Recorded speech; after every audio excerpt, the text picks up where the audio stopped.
ಫಟಾಫಟ್ ಮಸ್ಸೊಪ್ಪು. ಈ ಎಲ್ಲ ಥರ ಸೊಪ್ಪಾಯಿತು. ಅದರಲ್ಲೂ ರಾಗಿ ಮುದ್ದೆಗಂದು ಸೂಪರ್ ಇದೆ ಅಲ್ಲ. ಇದೊಂಚೂರು ತಣ್ಣಗಾಗಲಿ, ಆಯ್ತು. ರುಬ್ಬಕ್ಕೋಣ. ಓಕೆ ಸರ್, ಅಷ್ಟು ಸಾಕಲ್ಲ ಸರ್ ಅದು?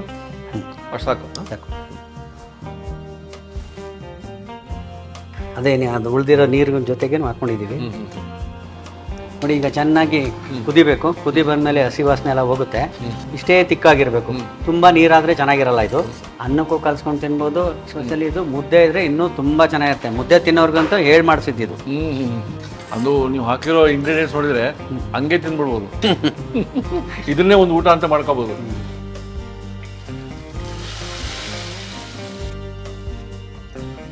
ಮಸ್ಸೊಪ್ಪು, ಎಲ್ಲ ಥರ ಸೊಪ್ಪು ಹಾಕಿ ಮಾಡಿರೋಂಥ ಮಸ್ಸೊಪ್ಪು. ಮಸ್ಸೊಪ್ಪು ನೋಡಿ, ಎಲ್ಲ ಇದೆ ಇದ್ರಲ್ಲಿ. ಬರೀ ಪಾಲಕ್ ಮಾತ್ರ ಅಲ್ಲ.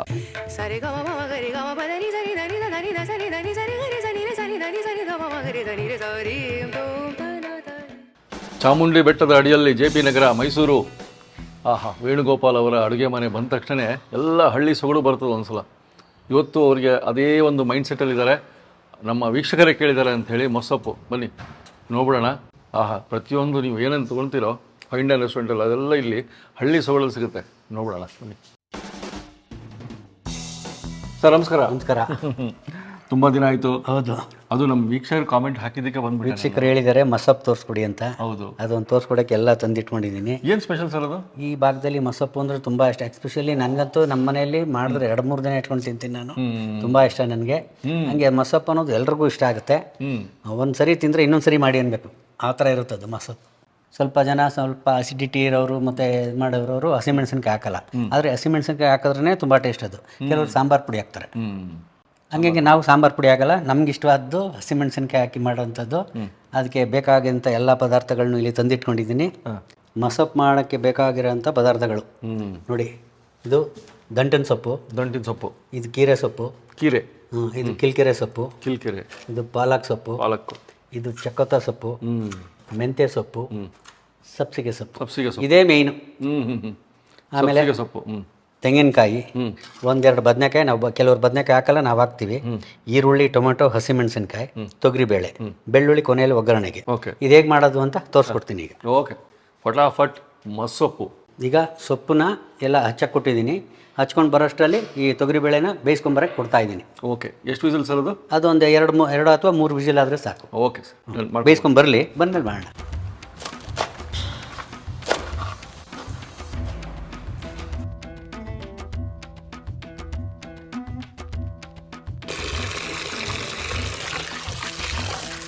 ಸರ್, ಸೊಪ್ಪೆಲ್ಲ ತೊಳ್ಕೊಂಬಂದಾಯ್ತು. ಸೊಪ್ಪೆಲ್ಲ ತೊಳೆದು ಸೋರು ಹಾಕಿ ತಗೊಂಬಂದಿದ್ದೀವಿ. ಹಾಂ ನೋಡಿ, ಎಲ್ಲ ಸೊಪ್ಪು ಹಾಕ್ತಾ ಇದ್ದೀನಿ ಇದಕ್ಕೆ. ಫಸ್ಟು ಇದು ಮಾಡ್ಕೋಬೇಕಾ? ಹಾಂ, ಈ ಎಲ್ಲ ಥರ ಸೊಪ್ಪು ಆಯಿತು.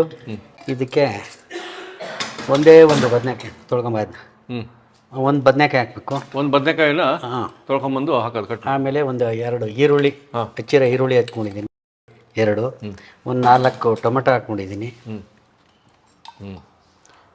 ಆಮೇಲೆ ಒಂದು ಖಾರಕ್ಕೆ ಒಂದು 7-8 ಮೆಣಸಿನ್ಕಾಯಿ. 4, 2, 6, 7 ಮೆಣಸಿನ್ಕಾಯಿ. 8 ಮೆಣಸಿನ್ಕಾಯಿ. ಅಷ್ಟಲ್ಲೇ ಬದನೆಕಾಯಿ ಬಂತು. ಒಂದು ಬದನೆಕಾಯಿ. ಕೆಲವರು ಬದನೆಕಾಯಿ ಹಾಕಲ್ಲ. ಬದನೆಕಾಯಿ ಹಾಕಿದ್ರೆ ತುಂಬ ಟೇಸ್ಟ್ ಚೆನ್ನಾಗಿರುತ್ತೆ. ಬದನೆಕಾಯಿ ಹಾಕ್ಬಿಟ್ಟಿದ್ದೀನಿ. ಆಮೇಲೆ ಒಂದು ಅರ್ಧ ಹೋಳು ತೆಂಗಿನಕಾಯಿ. ಅರ್ಧ ಹೋಳು ಹಸಿ. ಸ್ವಲ್ಪ ನೀರು ಹಾಕ್ಕೊಂಡು ಬೇಯಿಸ್ಕೊಳ್ಳೋಣ.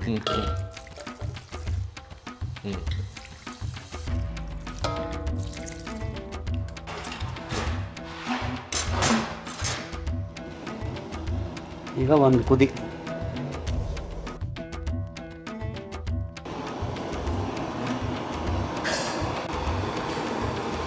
ಬೆಂದರೆ ಸೊಪ್ಪು ಬೆಂದರೆ ಇಷ್ಟೇ ಆಗೋದು. ಇಷ್ಟಿದ್ರೆ ಇಷ್ಟೇ ಆಗೋದು. ಅದೇ ನಾವು ಸಾತ್ವಿಕ ಆಹಾರ ಮತ್ತು ಆಯುರ್ವೇದಿಕ ಆಹಾರ ಅಂತೀವಲ್ಲ, ಹಂಗೆ ಕಾಣ್ತಾ ಇದೆ ನನಗೆ ನೋಡಿದ್ರೆ. ಅದರಲ್ಲೂ ರಾಗಿ ಮುದ್ದೆಗಂದು ಸೂಪರ್ ಇದೆ ಅಲ್ಲ.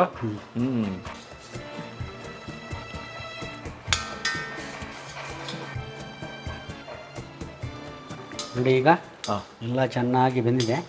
ನೀರು ಚೆನ್ನಾಗಿ ಕುದೀತಾ ಇದೆ ಅಂತ ಹೇಳಿದ್ರೆ ಎಲ್ಲ ಚೆನ್ನಾಗಿ ಬೆಂದಿದೆ ಅಂತ ಅರ್ಥ. ಇದಕ್ಕೆ ಈಗ ನಾವು ಆಫ್ ಮಾಡ್ಕೊಂಬೋಣ. ಆಫ್ ಮಾಡಿಕೊಂಡು ಈಗ ಬೇಳೆ ಬೆಂದಿದೆ. ಇದು ಮಾಡ್ಕೊಂಬಂದ ಈ ಬೇಳೆನ ಬೆಂದಿನ ಬೇಳೆನ ಇದಕ್ಕೆ ಹಾಕ್ಕೊಳ್ಳೋಣ. ಅರ್ಧ ಪಾವು ಇಲ್ಲಿ ಇಟ್ಟಿದ್ದೆ. ಅರ್ಧ ಪಾವು ಅಷ್ಟು ಬೇಳೆ ಇದು ಮಾಡಿಕೊಂಡು 150 ಗ್ರಾಮ್ ಒಂಚೂರು ಅಲ್ಲಾಡ್ಬಿಟ್ಟು ಇದಕ್ಕೆ ಹಾಕಿ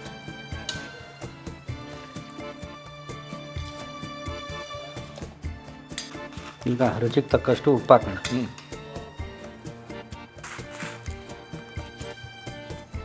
ತಣ್ಣಗಾದ್ಮೇಲೆ ಒಂದು ಸ್ವಲ್ಪ ತಣ್ಣಗಾದ್ಮೇಲೆ ರುಬ್ಬಬೇಕು. ರುಬ್ಬಿಬಿಟ್ಟು ಆಮೇಲೆ ಪುನಃ ಇದನ್ನ ಕುದಿಸ್ಬೇಕು.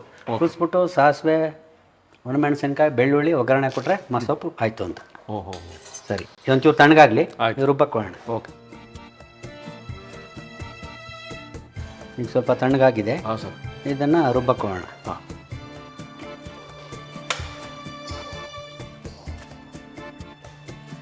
ತುಂಬ ನೈಸ್ ಮಾಡ್ಕೊಂಬಾರ್ದು, ಇದು ತರ್ತರಿ ಇರಬೇಕು. ಓಕೆ. ತರಿ ರುಬ್ಬೇಕಂತ ನೋಡ್ಬಿಡೋಣ.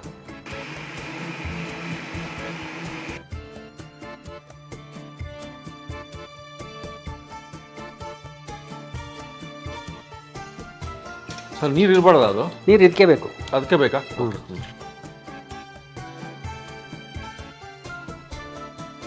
ಸರ್ ಸಾಕಲ್ಲ ಸರ್ ಅದು? ಅಷ್ಟು ಸಾಕು. ಸಾಕು ಸರ್ ಎಲ್ಲ ರುಬ್ಕೊಂಬಂದಾಯ್ತು. ಎಲ್ಲ ರುಬ್ಕೊಂಡಿದೆ ನೋಡಿ. ಇದೇ ಥರ ತರ್ತರಿಯಾಗಿ ರುಬ್ಬೇಕು, ನೈಸಾಗಿ ರುಬ್ಬಾರ್ದು. ಇದು ಹಿಂಗಿರ್ಬೇಕು, ತರ್ತರಿಯಾಗಿರ್ಬೇಕು. ನೋಡಿ ಇಲ್ಲಿ ಎಲ್ಲ ಹಾಕೊತಾ ಇದ್ದೀವಿ. ಅದೇನೇ ಅದು ಉಳಿದಿರೋ ನೀರಿನ ಜೊತೆಗೇನು ಹಾಕ್ಕೊಂಡಿದ್ದೀವಿ. ಎಲ್ಲ ಆಗಿದೆ. ಇನ್ನೊಂದು ಸ್ವಲ್ಪ ನೀರು ಹಾಕ್ಕೊಂಡು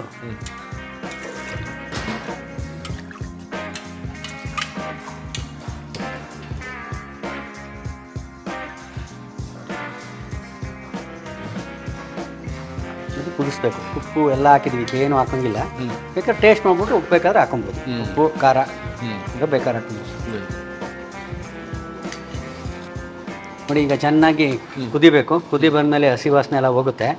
ಹೋದ್ಮೇಲೆ ಈಗ ಒಗ್ಗರಣೆ ಕೊಡಬೇಕು. ಒಗ್ಗರಣೆಗೆ ಏನು ಸಾಸಿವೆ, ಬ್ಯಾಡಗೆ ಮೆಣಸಿನ್ಕಾಯಿ, ಜೀರಿಗೆ, ಕರ್ಬೇವಿನ ಸೊಪ್ಪು, ಬೆಳ್ಳುಳ್ಳಿ, ಎಕ್ಸ್ಪೆಷಲಿ ಬೆಳ್ಳುಳ್ಳಿ ಒಂದು ತುತ್ತಿಗೂ ಒಂದೊಂದು ಸಿಗಬೇಕಿದು. ತುಂಬ ಚೆನ್ನಾಗಿರುತ್ತೆ. ಈಗ ಇನ್ನೇನು ಕುದಿ ಬಂದಮೇಲೆ ರೆಡಿ ಆಯಿತು ಅಂತ ಅರ್ಥ. ಇಷ್ಟೇ ತಿಕ್ಕಾಗಿರಬೇಕು. ತುಂಬ ನೀರಾದರೆ ಚೆನ್ನಾಗಿರಲ್ಲ. ಇದು ಸ್ವಲ್ಪ ಗಟ್ಟಿನೇ ಇರಬೇಕು. ಕುದ್ಮೇಲೆ ಇನ್ನೂ ಗಟ್ಟಿ ಆಗುತ್ತೆ ಇದು. ಬೆಳ್ಳುಳ್ಳಿ ಒಗ್ಗರಣೆ ಕೊಟ್ಟಾದ್ಮೇಲೆ ಒಂದೊಂದು ಬೆಳ್ಳುಳ್ಳಿನೂ ಬಾಯಿಗೆ ಸಿಗಬೇಕು. ಆ ಥರ ಇದ್ದರೆ ತುಂಬ ಚೆನ್ನಾಗಿರುತ್ತೆ. ಆಮೇಲೆ ಅನ್ನಕ್ಕೂ ಕಲ್ಸ್ಕೊಂಡು ತಿನ್ಬೋದು. ಎಸ್ಪೆಷಲಿ ಇದು ಮುದ್ದೆ ಇದ್ದರೆ ಇನ್ನೂ ತುಂಬ ಚೆನ್ನಾಗಿರುತ್ತೆ. ಮುದ್ದೆ ತಿನ್ನೋರ್ಗಂತೂ ಹೇಳಿ ಮಾಡಿಸಿದ್ದು. ಅದು ನೀವು ಹಾಕಿರೋ ಇಂಗ್ರೀಡಿಯೆಂಟ್ಸ್ ನೋಡಿದ್ರೆ ಹಂಗೆ ತಿನ್ಬಿಡ್ಬೋದು. ಇದನ್ನೇ ಒಂದು ಊಟ ಅಂತ ಮಾಡ್ಕೋಬೋದು.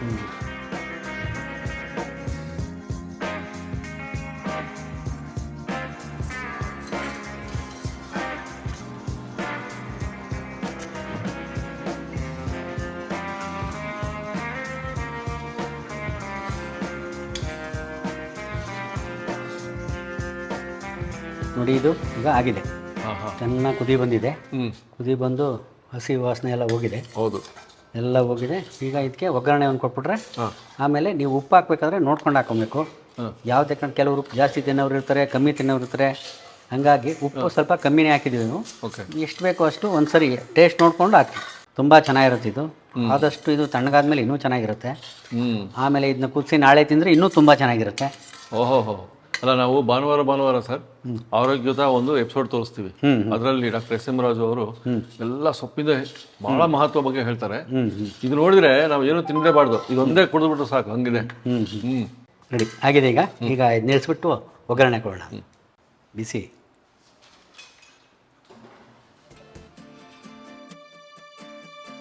ಈಗ ನೋಡಿ ಸ್ವಲ್ಪ ಎಣ್ಣೆ ಹಾಕ್ಕೊತಾ ಇದ್ದೀನಿ.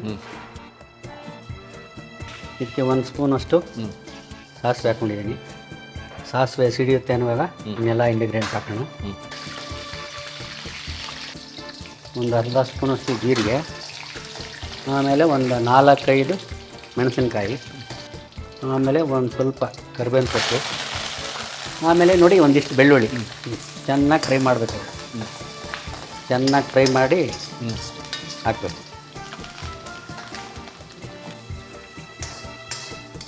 ಚೂರು ಬೆಳ್ಳುಳ್ಳಿ ಕೆಂಪಾದ್ರೆ ಆಯ್ತು. ಸ್ವಲ್ಪ ಆಗಿದೆ ಈಗ, ಒಂಚೂರು ನೋಡಿ. ಈಗ ಬೆಳ್ಳುಳ್ಳಿ ಸ್ವಲ್ಪ ಕೆಂಪಾಗಿದೆ. ಈಗ ಒಗ್ಗರಣೆ ಆಗಿದೆ.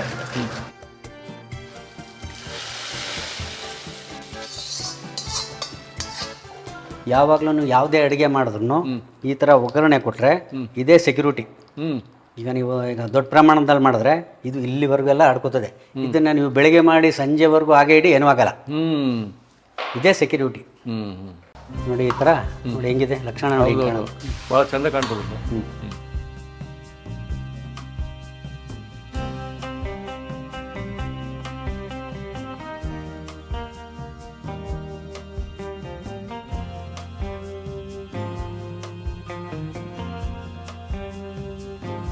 ನೋಡಿ ಈ ಭಾಗದ ಇಲ್ಲಿ ನಮ್ಮ ಈ ಕಡೆ ಹಳ್ಳಿ ಸೊಗಡು ಅಂತಾರಲ್ಲ ಆ ಥರ ಮಸೊಪ್ಪು ಓ ರೆಡಿ ಇದೆ. ಹಳ್ಳಿ ಸೊಗಡು, ಹಳ್ಳಿ ಸೊಗಡು ಸಿಟಿ ಭಾಗದಲ್ಲೂ ಸಾಮಾನ್ಯವಾಗಿ ಮೈಸೂರು, ಬೆಂಗಳೂರು ಈ ಪ್ರಾಂತ್ಯದಲ್ಲೆಲ್ಲ ಎಲ್ಲರ ಮನೆಯಲ್ಲೂ ಮಾಡ್ತಾರೆ ಇದು. ಹಾಂ, ಸೂಪರ್.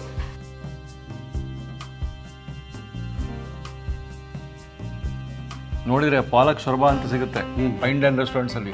ಇಲ್ಲಿ ಹಳ್ಳಿ ಸೊಗಡು ಮೊಸರು, ಎಲ್ಲ ಥರ ಸೊಪ್ಪು ಹಾಕಿ ಮಾಡಿರೋಂಥ ಮಸೊಪ್ಪು. ಮೊಸೊಪ್ಪು ನೋಡಿ ಎಲ್ಲ ಇದೆ ಇದರಲ್ಲಿ, ಬರೀ ಪಾಲಕ್ ಮಾತ್ರ ಅಲ್ಲ. ಸಬ್ಸಿಗೆ ಸೊಪ್ಪು, ಕೀರೆ ಸೊಪ್ಪು, ಕಿಲ್ಕೆರೆ ಸೊಪ್ಪು ಅಂತಾರೆ, ಚಕ್ಕಿ ಸೊಪ್ಪು, ಮೆಂತ್ಯ ಸೊಪ್ಪು, ಪಾಲಕ್ ಸೊಪ್ಪು ಎಲ್ಲನೂ ಇದೆ ಸರ್. ಇಂಥ ಟೇಸ್ಟ್ ಮಾಡ್ಬೇಕು ಸರ್. ಹಾಂ ಹಾಂ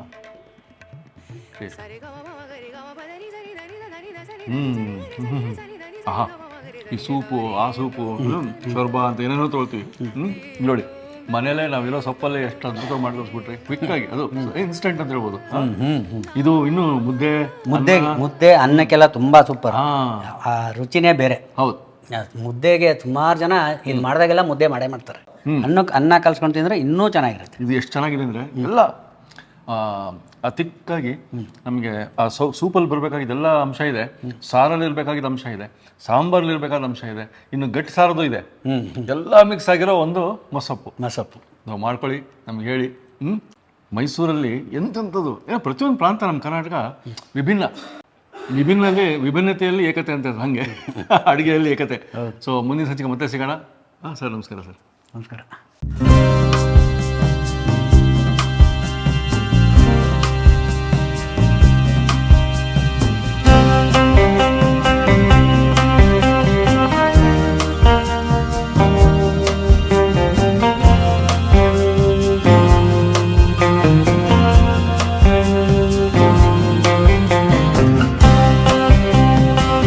ಇನ್ನೂ ಅನೇಕ ಸ್ವಾದಿಷ್ಟ ರೆಸಿಪಿಗಳಿಗಾಗಿ ಸಬ್ಸ್ಕ್ರೈಬ್ ಮಾಡುವುದನ್ನು ಮರೆಯಬೇಡಿ.